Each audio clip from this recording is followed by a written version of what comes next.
Hello everyone, good morning, good afternoon, good evening, जय हिंद। चलिए start करता हूँ आज का second lecture. In previous lecture हम लोग जो पढ़ चुके हैं एक बार उसको रिवाइज करेंगे और फिर सेकंड लेक्चर स्टार्ट करेंगे। लेकिन उससे पहले कुछ इन्फॉर्मेशन जो हमने पिछले वीडियो में भी दिया था, इस वीडियो में से थोड़ा सा इंट्रो में आपको बता दूं कि we have already started our online learning platform that is itsmycourse.com।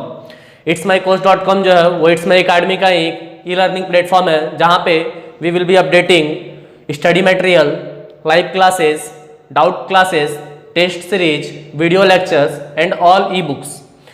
तो यहाँ पे क्या होगा दोस्त कि डाउट क्लासेस में जो है, डाउट क्लासेस में जो भी फैकल्टी आपको पढ़ा रहे हैं, आपको अगर कोई डाउट हो तो आप उनसे डाउट क्लासेस में लाइव सेशन कर सकते हैं। Test series at a very nominal cost. ये कॉस्ट जो बेसिकली 300 रुपये, इसमें आपको सिर्फ टेस्ट सीरीज ही आते हैं दूसरे इंस्टीट्यूट्स के, बट हम लोग आपको ये प्रोवाइड करा रहे हैं। आप एक बार इसको सब्सक्राइब करके इस पैकेज को लेकर के आप देख सकते हैं। मैं आपको गारंटी दे सकता हूँ कि अगर आप एक सब्जेक्ट के लिए पैकेज लेते हैं तो आप सारे सब्जेक्ट के लिए पैकेज खुद ब खुद ले लोगे। तो आप इसको प्रीफर कीजिए and let's start with our class. पिछले वीडियो में हम लोगों ने क्या पढ़ा था? हम लोगों ने पढ़ा था व्हाट इज इकोनॉमिक्स। इकोनॉमिक्स में क्या क्या था कि इकोनॉमिक्स किस चीज से डील करता है? Production, consumption and transfer of wealth. उसमें मैंने एग्जांपल भी दिया था आपको। कौन सा एग्जांपल? कि अगर मैं आपके यहाँ रूम रेंट पर लेकर पढ़ाना शुरू करता हूँ तो मैं आपको रेंट दूंगा, आप मुझे ट्यूशन फी पे करोगे अपने बच्चे का, तो ये ट्रांसफर ऑफ वेल्थ हो गया। मैं सर्विस प्रोड्यूस कर रहा हूँ, आप सर्विस कंज्यूम कर रहे हो। तो मैंने अगर आपको ध्यान हो तो एक बात बताया था कि प्रोडक्शन ऑफ गुड्स होता है एंड रेंडरिंग ऑफ सर्विसेज होता है। सर्विस कहीं प्रोड्यूस नहीं होता है, सर्विस हमेशा रेंडर होता है। ठीक है, आगे आगे हम लोगों ने क्या पढ़ा था? What is resources. रिसोर्सेज का डिफाइन आप लोगों को याद होगा। एंड उसका हम लोग पढ़ते कि इंडिया में 4 तरह से रिसोर्स क्लासिफाइड है। कौन कौन सा? First is land, second is labour, third is capital and fourth is entrepreneurship. ठीक है, लैंड तो इटसेल्फ लैंड, लेबर 3 तरह का बताया था। कौन कौन सा? तो स्किल्ड, सेमी स्किल्ड और अनस्किल्ड। ठीक है, स्किल्ड लेबर जिसके पास उस नॉलेज है, सेमी स्किल्ड जो कि हेल्पर कैटेगरी में आते हैं, और अनस्किल्ड जो कि सिर्फ मजदूरी कर सकते हैं। दैट मीन्स जिनके पास फिजिकल स्किल है बट मेंटल मतलब वो कुछ लॉजिकल उनके पास स्किल नहीं होता है। उसके बाद ये लैंड हो गया, लेबर हो गया, कैपिटल हो गया, एंटरप्रेन्योरशिप। एंटरप्रेन्योरशिप जो है वो मैंने एक फोटो दिखाया था अगर आपको याद हो तो। और लेबर में भी हमने क्लासिफिकेशन कर लिया। कैपिटल में क्या क्लासिफिकेशन था? कैपिटल में क्लासिफिकेशन था capital divided into 2 parts, that is fix capital and working capital. Fix capital मतलब those type of capital once incurred, मतलब ऐसा एक्सपेंस जो कि एक बार इनकर्ड हो गया हो और बहुत दिन तक मेरे काम में आएगा। फॉर नॉर्मल से 1 साल से ज्यादा, अगर 1 साल से ज्यादा काम में आएगा that means that is fix. हमने अपने इंस्टीट्यूट का एग्जांपल दिया था कि at the time when we have opened the institute, हम लोग इंस्टीट्यूट खोले थे उस टाइम हम लोगों ने बहुत सारा बेंच खरीदा था, डेस्क खरीदा था, बोर्ड खरीदा था। This all are capital expenses. ठीक है, और ये कैपिटल की तरह होता है। और रेवेन्यू क्या हो गया? इंक हो गया या फिर कुछ भी जो कि डे टू डे होता है। तो capital expense and working, fix capital and working capital. तो फिक्स कैपिटल मैंने बता दिया, वर्किंग कैपिटल क्या होता है? वैसा जो कि day to day expense incurred कर रहे हैं हम लोग। तो वहां तक हम लोग कर चुके थे, एक बार देख लीजिए, वही यहाँ पे किया हुआ है। Resources it is classified into land, labour, capital and human capital. Another name for entrepreneurship is human capital which I have already taught in last video. Human capital, capital कितने तरह का हो गया? 2, एक फिक्स कैपिटल, दूसरा working capital. ठीक है, अब इसके आगे हम लोग शुरू करेंगे, that is village Palampur. This is the name of your topic. यहाँ से हम लोग का असली टॉपिक शुरू हुआ जो कि आपका नाम भी है चैप्टर का, विलेज पालमपुर। चैप्टर का नाम क्या है? Story of village Palampur.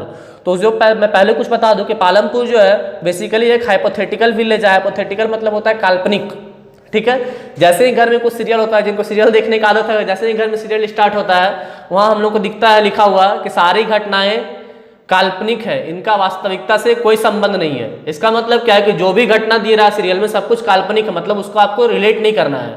Similarly ये भी पालमपुर विलेज जो है ये काल्पनिक है, मतलब हाइपोथेटिकल विलेज है जहां पे आपको सब कुछ बताया गया। लेकिन यहाँ पे क्या है, जो भी विलेज का प्रॉपर्टीज है, जो भी बताया गया है, आपको ये सेम टू सेम रिलेट करना है विलेज से। ठीक है, तो पढ़ाने का तरीका मैंने पिछले वीडियो में बताया था कि जो रिसोर्स का 4 नाम मैंने बोला, land, labour, capital and entrepreneurship, उन चारों को ही हिंट अप करके मैं पूरे चैप्टर को कंप्लीट करूंगा। ठीक है, तो लेट्स स्टार्ट।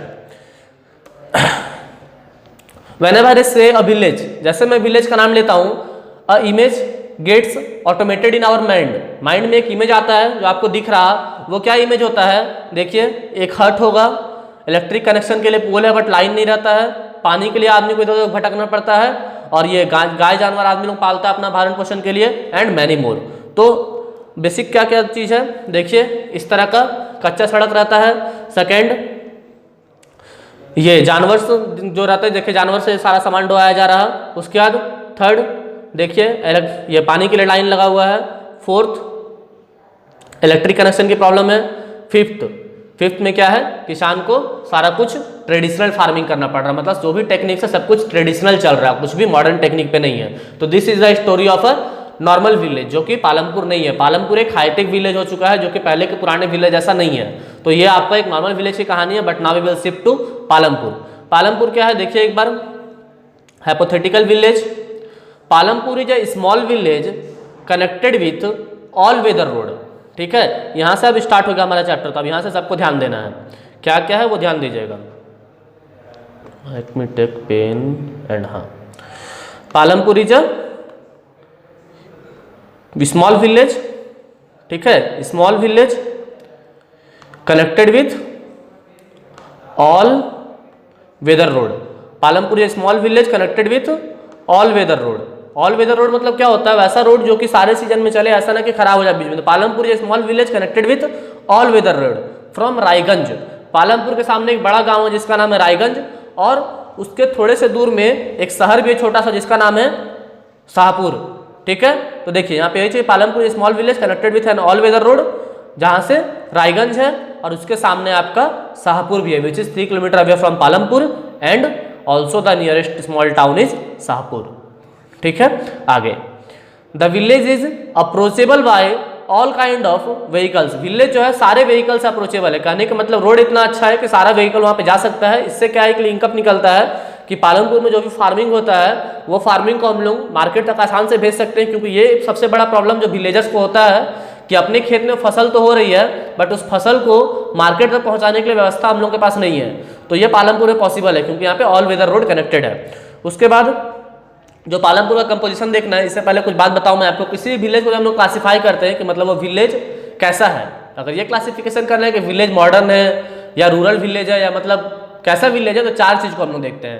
पहला चीज़ फैमिली स्ट्रेंथ कैसा, मतलब किस तरह का फैमिली है वहाँ पे, स्मॉल फैमिली है, न्यूक्लियर फैमिली है, लार्ज फैमिली है, रिच फैमिली है, पुअर फैमिली है, this is the basic parameter. After that we go for electric connection, electric connection कैसा होता है। उसके बाद we go for government facilities like education and hospital, that is health facility. तो basic 4 facility मैंने क्या क्या बताया, एक फैमिली कम्बिनेशन, सेकेंड चीज आपका क्या है इलेक्ट्रिक कनेक्शन, थर्ड चीज education facilities, and fourth thing is आपका क्या है बताइए health facility.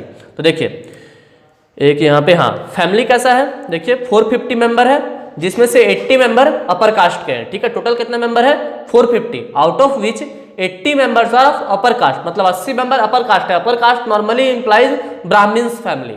150 members are schedule caste, schedule caste और शेड्यूल ट्राइब।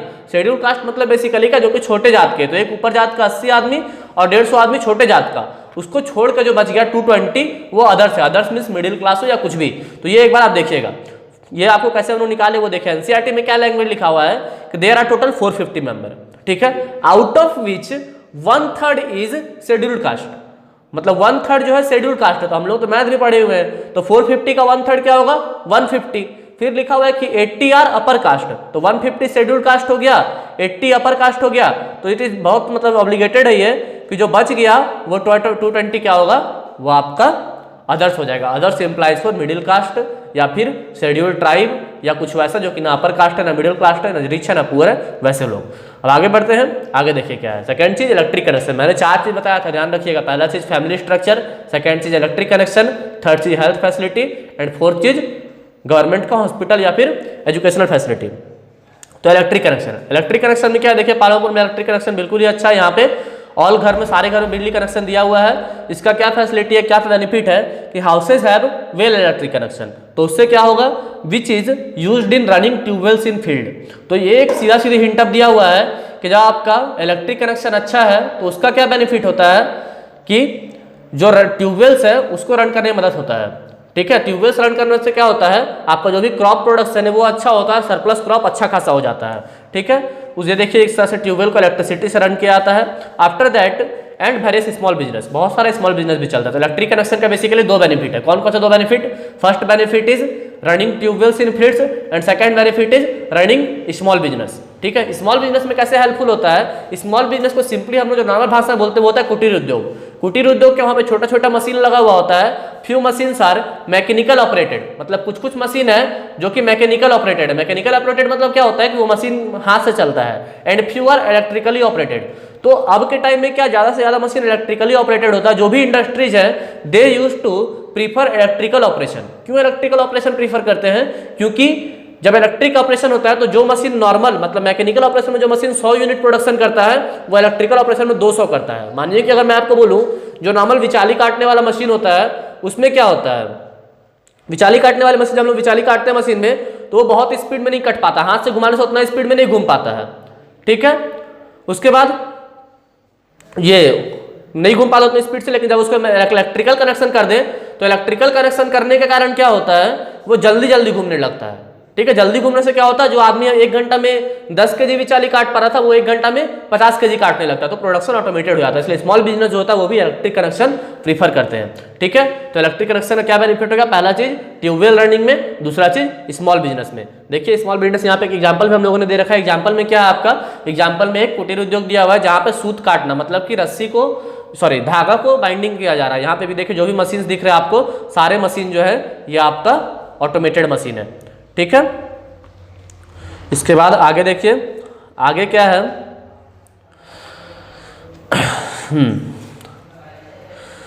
आगे हेल्थ सेंटर। हेल्थ सेंटर क्या है? हेल्थ सेंटर एक बेसिक फैसिलिटी है, क्योंकि जिस देश में आप लोगों को पता है हेल्थ सेंटर अच्छा हो, हेल्थ फैसिलिटी अच्छा हो तो वो ऑटोमेटेड ग्रोथ होता है। तो यहाँ पालमपुर के साथ भी वही है।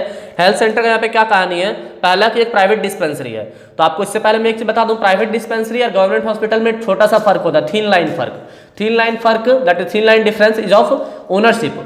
ओनरशिप क्या होता है? गवर्नमेंट डिस्पेंसरी का ओनरशिप होता है गवर्नमेंट के पास, प्राइवेट डिस्पेंसरी का ओनरशिप किसी एक इंडिविजुअल के पास होता है, ठीक है। वो इंडिविजुअल क्या करता है? अपना पैसा लगाता है, अपने इक्विपमेंट्स खरीदता है और वो अपना इंडस्ट्री चलाता है। और टाइम अगर आप जाइएगा उसके पास चेकअप कराने के लिए वो आपसे पैसा भी लेगा। बट गवर्नमेंट में वो सारा चीज नहीं है। गवर्नमेंट में सारा एक्सपेंस कौन इनकर करता है? गवर्नमेंट इनकर करता है। देखिए यहाँ प्राइवेट डिस्पेंसरी में एक ऑप्शन दिया हुआ, एक फोटो है doctor Mukesh M Chandra, Mukesh M Chandra and Mital M Chandra, ये दोनों डॉक्टर हैं और आप बोल सकते हैं मिस्टर एंड मिसेस चंद्रा। ये लोग अपना प्राइवेट क्लिनिक चलाते हैं जो कि पैसा भी लेते हैं, आदमी लोग से इलाज करने का फी हो 300 रुपया 500 रुपया वो लेते हैं ये लोग। उसके बाद क्या है? एक गवर्नमेंट हॉस्पिटल भी है। गवर्नमेंट हॉस्पिटल कैसा होता है? सदर अस्पताल सबको पता है, जहां जाने का कमी दिखना शुरू हो जाती है। अगर किसी भी स्टेट का हाल आपको देखना है you can go to government hospital.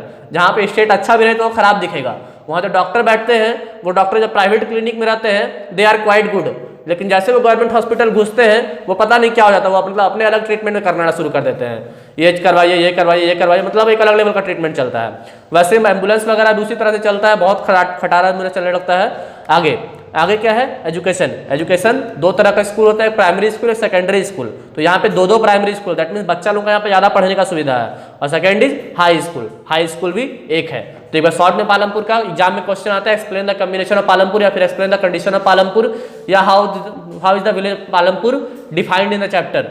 तो इसका आंसर क्या लिखना है कि पालमपुर एक हाइपोथेटिकल विलेज है जहाँ पे 450 फैमिली मेंबर है, जिसमें कि 150 फैमिली मेंबर शेड्यूल्ड कास्ट है, 80 फैमिली मेंबर अपर कास्ट है and remaining 220 is of other caste. Other caste में हमको नहीं मतलब क्या है। सेकंड आपको एक्सप्लेन करना है electric connection. Electric connection is quite good, जिसके मदद से वहाँ पे कल्टीवेशन भी अच्छा होता है और स्मॉल बिजनेस भी अच्छा चलता है।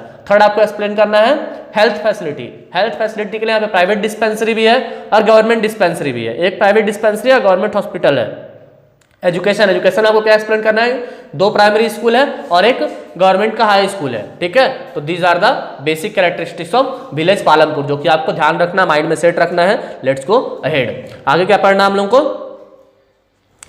दिखा दो आगे क्या पढ़ना है। Land. Land is the first resource of a producer economy. ये हम लोग सबको जानते हैं, अभी हम लोग पढ़ के आए तुरंत कि land, labour, capital and entrepreneurship. Land is the first resource. यहाँ पे देखिए land is the most useful requirement for farming. India को क्या बोलता है आप लोग सबको को पता है कि India is known as the agriculture economy. Agriculture economy मतलब क्या? इंडिया जो इकोनॉमी है यहाँ पे एग्रीकल्चर को बढ़ावा दिया जाता है। मतलब हम लोग का जो बेसिक इकोनॉमी का स्ट्रक्चर है, मतलब ज्यादा से ज्यादा जो हम लोग का इकोनॉमी डिपेंड करता है वो एग्रीकल्चर पे डिपेंड करता है। इस कारण इस साल हम लोग का प्रोडक्शन अच्छा होता है, मतलब मौसम अच्छा होता है, हम लोग का इकोनॉमी ग्रो करता है। लेकिन जैसे ही मौसम खराब होता है हम लोग का इकोनॉमी डाउनफॉल हो जाता है, ठीक है। बट अब हम लोग धीरे धीरे शिफ्ट कर रहे हैं। Apart from agriculture we are also growing a mechanised economy, मतलब जहां पे मशीन पे भी हम लोग डिपेंड करेंगे। अब सिर्फ एग्रीकल्चर पे डिपेंड रहना बेवकूफी होगा। लेकिन तब भी इंडिया का कुछ भी फैक्टर हो, सब में इंडिया का एक ही चीज है कि land is the most useful requirement. आपका एग्रीकल्चर का सबसे यूजफुल रिक्वायरमेंट लैंड है। आगे क्या है? Unfortunately not all the people engage in agriculture have sufficient land for cultivation. लेकिन दुख की बात यह है कि जो आदमी इन्वॉल्व है एग्रीकल्चर में, सबके पास अप्रोप्रिएट लैंड नहीं है। मतलब मानिए एक किसान हम है, एक और किसान है, मतलब 3-4 किसान है, तो सबके पास इक्वल जमीन है। किसी के पास 10 हेक्टेयर है, किसी के पास 2 है, किसी के पास 2 से भी कम है, किसी के पास है ही नहीं। तो ये कंडीशन नॉर्मल है पालमपुर में या सभी सारे विलेज में। आप किसी भी विलेज में जाइएगा तो देखिएगा कि एक बड़ा किसान का खेत होता है, उससे बहुत सारा छोटा छोटा किसान काम कर रहा, वो लोग अपना खेत में भी काम करता है, बट वहां से आके किसान, बड़ा किसान उसके यहाँ भी काम करता है। क्यों काम करता है बड़ा किसान के यहाँ? ताकि वहां से कम खाने पीने भर या कुछ कैपिटल मिल जाए या दिक्कत के टाइम में कुछ हेल्प मिल जाए।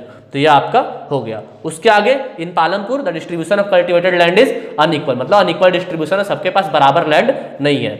आगे एक छोटा सा पिक्चर आपके स्क्रीन में डिस्प्ले हो रहा, जहां पे आप देख सकते हैं, क्या देख सकते हैं कि यहाँ पे लैंड डिस्ट्रीब्यूशन दिया। This picture is taken from your NCERT book. NCERT book में ही हम लोग ने पिक्चर उठाया है। यहाँ पे देखिए लैंड डिस्ट्रीब्यूशन दिया हुआ है, किसी के पास कितना लैंड है, किसी के पास कितना कम। मतलब ये देखिए, ये ऑरेंज एरिया एक इंसान का जमीन है, ये ग्रीन एरिया एक इंसान का जमीन है, और ये भी एक इंसान का जमीन है, जहाँ पे ये छोटा सा जमीन के टुकड़े को कितना पार्ट में बांटा गया है, 4, 4, 8, 4, 12, 4, 16, 4, 20, 20 पार्ट में बांटा गया है। मतलब ये छोटा सा एरिया को 20 पार्ट में बांटा गया है। एक इंसान इतना बड़ा एरिया में अकेला खेती कर रहा, और एक इंसान के लिए उसी एरिया को 20 पार्ट में बांटा गया है। तो this is the unequal distribution of land. Unequal distribution basically होता कैसे है? जब गांव बटा था या गांव जब बन रहा था, उस टाइम सबको इक्वल जमीन मिला था, लेकिन अब अनइक्वल डिस्ट्रीब्यूशन कैसे हो गया? तो उस चीज को हम लोग देखते हैं कैसे हुआ, वो देखिए। एक एग्जांपल है यहाँ पे, गोविंद नाम के एक फार्मर था, ठीक है। गोविंद क्या है? एक मिडिल क्लास फैमिली फार्मर था, मतलब एक मिडिल फार्मर था, ना ज्यादा रईस ना ज्यादा गरीब। इसके पास 2.25 हेक्टेयर ऑफ लैंड था। 2.25 hectare of land plus 1 buffalo, एक भैंस, और 2.25 हेक्टेयर ऑफ लैंड। इसने क्या किया, जब इसके बच्चे बड़े हो गए, सबका शादी भी हो गया, तो बोला नहीं आप बेटा लोग के बीच में जमीन को बांट देंगे, ठीक है। तो बांटने के लिए सोच भी लिया, बांटना स्टार्ट भी कर दिया। लेकिन दिक्कत क्या आएगा वो देखिए आप, कि एक भैंस है और जमीन है, तो बेटा लोग बोला कि जमीन तो बांट लेंगे, भैंस कैसे बटेगा? तो ये चैप्टर का कंटेक्स्ट भी नहीं है, वो आपको सोचना है कैसे बांटेंगे भैंस को 3 बच्चों के बीच में। एक की तरफ भैंस का मुंडी रखेंगे, दूसरे की तरफ पूंछ रखेंगे, और बीच वाला की तरफ भैंस का बीच का पोर्शन रहेगा। तो ऐसा कुछ बंटवारा होगा, लेकिन क्या होगा आपके इशू है, हम लोग क्या करेंगे, लैंड डिस्ट्रीब्यूशन पढ़ेंगे। 2.25 हेक्टेयर कैसे बांटा गया? सॉन 1 को दिया गया 0.75, सॉन 2 को 0.75 एंड सॉन 3 को 0.75, ठीक है। लेकिन दिक्कत क्या हुआ, सबको इक्वल लैंड मिलने के बाद भी हर किसी के पास छोटा छोटा टुकड़ा गया, हर किसी के पास छोटा छोटा टुकड़ा गया। सबको अपने अपने फील्ड में मॉडर्न मेथड यूज किया, मॉडर्न टेक्नोलॉजी यूज किया। Instead of using that also they could not get a good level of production. उतना अच्छा यूज करने का प्रोडक्शन लेवल अच्छा नहीं हुआ। क्यों अच्छा नहीं हुआ? क्योंकि अगर यही मानिए, एक सिचुएशन इमेजिन कीजिए कि अगर 2.25 हेक्टेयर जमीन पूरा रखता है ये लोग, प्रोडक्शन पूरे में करता और फिर आउट प्रोडक्ट को बांटता, तो शायद अच्छा हो पाता। क्योंकि 0.75 हेक्टेयर बहुत छोटा स्पेस है, जहाँ पे ट्रैक्टर ठीक से नहीं घुसेगा, जहाँ पे खेती ठीक से नहीं हो पाएगा। तो ये बेसिक प्रॉब्लम, और ये सिर्फ एक छोटा सा गोविंद का कहानी यहाँ पे दिया हुआ है, और ये प्रॉब्लम सारी जगह पे। आप लोग अपने घर में भी देखे होंगे कि दादाजी के पास जो जमीन था, वो जमीन पापा लोगों के बीच में बट गया, और पापा के पास जमीन है वो आपके बीच में बटेगा, फिर आपका जमीन आपके बेटा बेटी के बीच में बटेगा, लास्ट में सबके पास एक एक बित्ता जमीन बिकेगा, मतलब एक एक बित्ता जमीन बचेगा, 1 हैंड, या फिर मतलब छोटा सा एक पाम भर का जमीन बचेगा, जहाँ पे सिर्फ 4 गो धनिया का पौधा रोपाया सकेगा और कुछ नहीं होगा। तो this is a basic problem. आगे क्या है, distribution of land among the 450 members are as follow. ये बहुत इंपॉर्टेंट है, ये फिगर आप याद रखिएगा। जो 450 मेंबर है उसमें डिस्ट्रीब्यूशन कैसे किया गया है? पहला 150 फैमिलीज है वो लैंडलेस है, लैंडलेस मतलब जमीन है ही नहीं उनके पास। उसके बाद जो बच गया फैमिली 240 फैमिली, 240 फैमिली के पास क्या है, लेस देन 2 हेक्टेयर, 2 हेक्टेयर से भी कम जमीन है। उसके बाद जो family member 60 families, middle family जो है, मीडियम फैमिली जो है, उसके पास मोर देन 2 हेक्टेयर है। ये लेस देन 2 नहीं होगा, यहाँ पे मोर देन 2 होगा। इसको मोर देन 2 कर देते हैं, 1 मिनट। तो मोर देन 2 हेक्टेयर, ठीक है। ये साइन आपको समझ में आ रहा होगा, यहाँ पे साइन देखे, साइन में क्या क्या लिखा हुआ है, 2 माइनस मतलब लेस देन 2, 2 प्लस मतलब मोर देन 2। तो 150 मेंबर जो है लैंडलेस है, 240 मेंबर जो है लेस देन 2 हेक्टेयर है, 60 मेंबर जो है उनके पास मोर देन 2 हेक्टेयर है। जोड़ के देख लिए 450 हुआ कि नहीं, हो गया। तो इसमें क्या है, कुछ मेंबर ऐसा भी है जिसके पास मोर देन 10 हेक्टेयर जमीन है। तो पॉपुलेशन देखा, मतलब ये लैंड का डिस्ट्रीब्यूशन आप देखिए कि 150 आदमी तो लैंडलेस है, मतलब 1/3 सीधा सीधी जिसके पास जमीन नहीं है। तो जमीन नहीं है तो उन लोग पास पैसा कहाँ से आएगा? दूसरों के खेत में काम करके या फिर किसी स्मॉल बिजनेस में वर्कर का काम करके। दैट मीन्स 150 मेंबर ऐसा है जो कि बहुत ही गरीब है, 150 लैंडलेस फार्मर है जो कि बहुत गरीब है, उसको पैसे के लिए दूसरे के ऊपर डिपेंड होना पड़ता है, पहला पॉइंट। सेकेंड, 240 फैमिली जो है इनके पास लेस देन 2 हेक्टेयर है, ठीक है। लेस देन 2 हेक्टेयर होने के कारण क्या, इनके पास उतना ही प्रोडक्शन हो पाएगा जितना से इनका फैमिली चले, मतलब कुछ प्रोडक्शन बेच नहीं पाएंगे, ये लोग सिर्फ अपना खाने भर ही उगा पाएंगे। 60 फैमिली मेंबर्स ऐसा है जिसके पास 2+ हेक्टेयर मतलब 2 हेक्टेयर से ज्यादा है, तो इनका पास क्या खासियत होगा कि ये अपना खाने के लिए उगाएंगे और कुछ सरप्लस को बेच पाएंगे, बहुत ज्यादा नहीं बट कुछ को बेच पाएंगे ताकि कुछ एक्स्ट्रा एक्सपेंस भी हो पाए। और कुछ फ्यू मेंबर ऐसा है जिसके पास मोर देन 10 हेक्टेयर है, इनका क्या बहुत ठाठ का जिंदगी होगा, अपना खाएंगे, कुछ लेबर को दे देंगे, फिर बेचेंगे और फिर पैसा आएगा। तो इसमें क्या आप एक कंडीशन इमेजिन कीजिए कि जिनके पास लेस देन 2 हेक्टेयर जमीन है, उनके पास से तो खाली धान गेहूं आ रहा, वो भी अपना खाने भर का, तो क्या सिर्फ खा करके गुजारा हो जाएगा? अदर एक्सपेंस कैसे होगा? अदर एक्सपेंस कहने का मतलब कपड़ा कैसे खरीदेगा, कपड़ा कैसे पहनेगा, मुंह कैसे धोएगा, मतलब these are the basic problem. उसके पास बेसिक पैसा भी नहीं है तो उसको उसके लिए क्या करना पड़ेगा, किसी दूसरे के पास काम करना पड़ेगा टू अर्न मनी।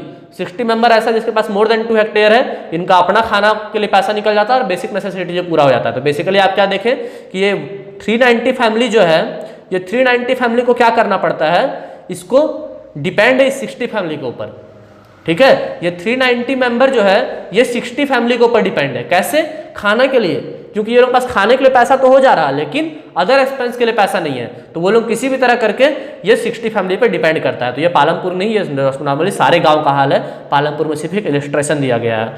यहाँ पे देखिए क्या है, since the lands were limited only one way of increasing land was to convert wasteland into farming land.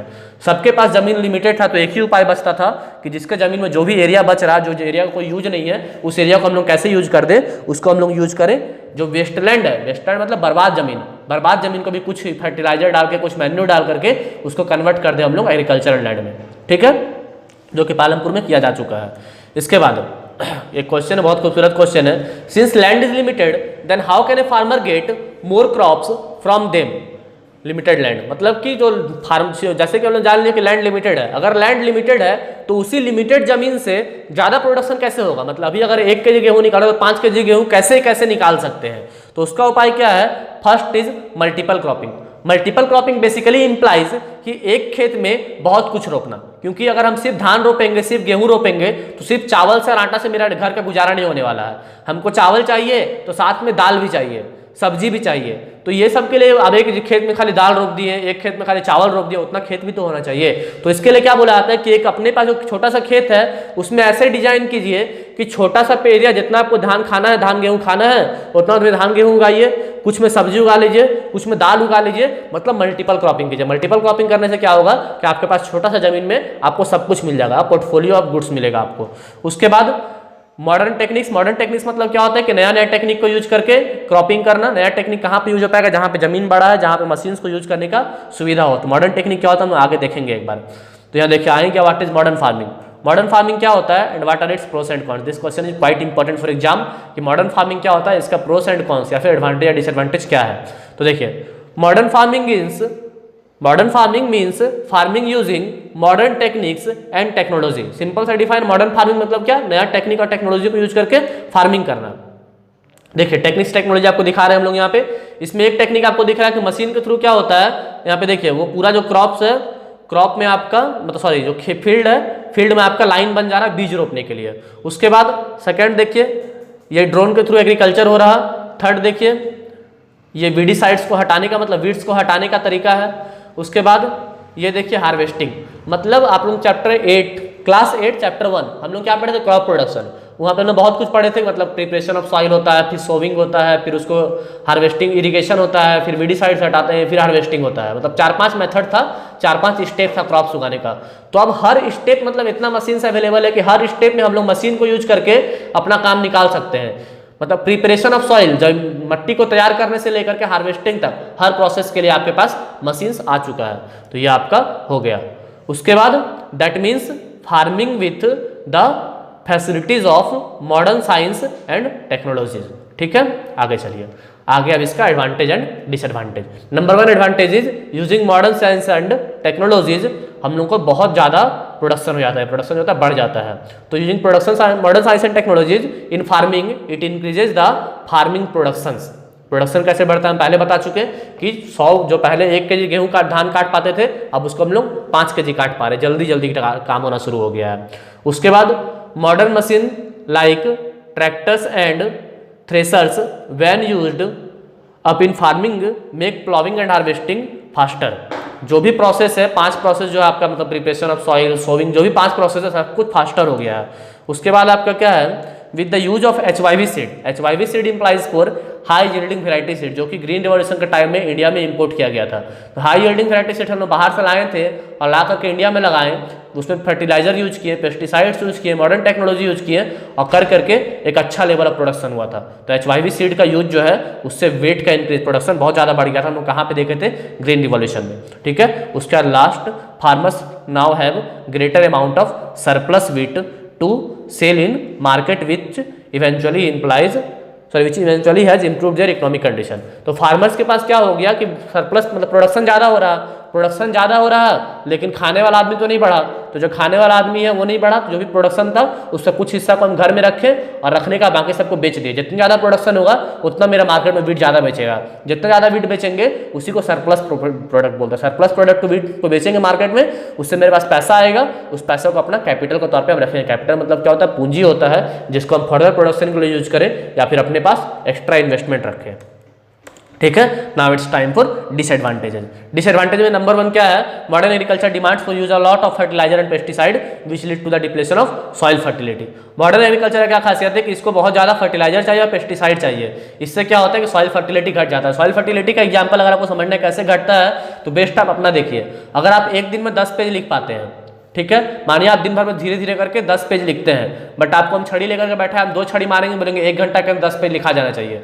तो वो 10 पेज लिखने के बाद फिर आपको 11वां पेज लिखने बोलेंगे तो शायद आप अच्छा से नहीं लिख पाइएगा। क्यों? क्योंकि आपके हाथ के पास उतनी ही कैपेसिटी है कि it will work for 10 pages only. उसका तो धीरे धीरे काम करने लगेगा। तो सिमिलर वेज में लैंड का भी हाल है। जमीन के पास फिक्स कैपेसिटी है कि उतनी ही कैपेसिटी हम उगा सकते हैं साल भर में, तो उसको अगर आप 6 महीने में उगा लीजिएगा तो अगला 6 महीना वो ब्लैंक रहेगा, मतलब उसका प्रोडक्शन कैपेसिटी फिक्स है। अगर 6 महीना उगा लिए तो अगला 6 महीना ब्लैंक रहेगा। उसके बाद it also harms the food they are growing by the toxic elements. हम लोग जानते हैं जब हम लोग पेस्टिसाइड को छींट रहे हैं तो सारा पत्ता में जा रहा, सारा क्रॉप्स में जा रहा, जब बारिश होगा तो वो धुल जाएगा, फिर भी उसका कुछ कण मतलब रह जाता है, उसमें क्रॉप्स में फंसा हुआ रह जाएगा कुछ पेस्टिसाइड।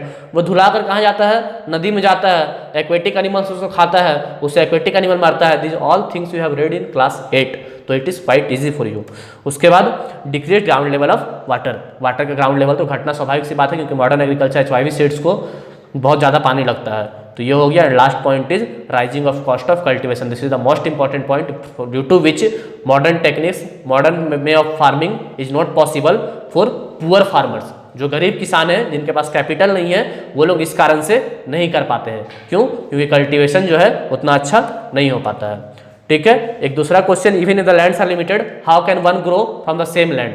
जबकि लैंड लिमिटेड है तो कैसे ग्रो करेगा, सेम हम लोग पढ़ चुके हैं अभी आगे, लेकिन यहाँ पे थोड़ा मोड़ा उसी का एक्सटेंशन है। इरिगेशन नंबर 1, खरीफ क्रॉप्स में October to December potato, winter में रबी क्रॉप्स और हार्वेस्टेड वंस इन ईयर। तो ये आपका पहला प्रोसेस हो गया, इरिगेशन है। Second, people started using the government established electric trans. मतलब यहाँ पे क्या हुआ था, जब पालमपुर में नया नया इलेक्ट्रिक कनेक्शन आया था तो गवर्नमेंट वाला सिस्टम चलता था। गवर्नमेंट जो था वो पहले ट्यूबवेल लगवाया था, लेकिन जब आदमी देखा कि ट्यूबवेल लगाने का फायदा है तो आदमी पैसा लगा करके अपना ट्यूबवेल भी खरीद लिया। And later on establishing private tubewells, this was all possible due to early arrival of electricity in Palampur. After that second is multiple cropping which we have already discussed. And third is modern method of farming which already discussed, define खाली देख लीजिए। To grow more than 1 crop on a piece of land during the year is known as multiple crop. It is the most common way of growing more crops in limited area. ये याद रखिए, example में आता objective है most common method कि जिससे हम लोग ग्रो कर सके ज़्यादा से ज़्यादा क्रॉप सेम एरिया में, तो मल्टीपल क्रॉपिंग होगा। And second is modern method, by using modern farming method higher yield of crop can be grown. Yield मतलब क्या होता है, yield means crop grown in a given piece of land during single season. मतलब जो single season, उसी season में कैसे हम ज़्यादा से ज़्यादा क्रॉप्स यूज करेंगे, मतलब ज़्यादा से ज़्यादा क्रॉप प्रोडक्शन कर पाएंगे, ठीक है। तो आज के लिए इतना ही रहने देते हैं। जो भी आप बेसिक डिफरेंस है मतलब लैंड का जो भी आप आगे पढ़ेंगे, अभी फिलहाल इतना रहते हैं, इतना आप नोट कर लीजिए, रिवाइज कर लीजिए। नेक्स्ट वीडियो में हम लोग इसको रिवाइज करके फिर आगे चलेंगे। तब तक के लिए स्टे ट्यून्ड, थैंक यू।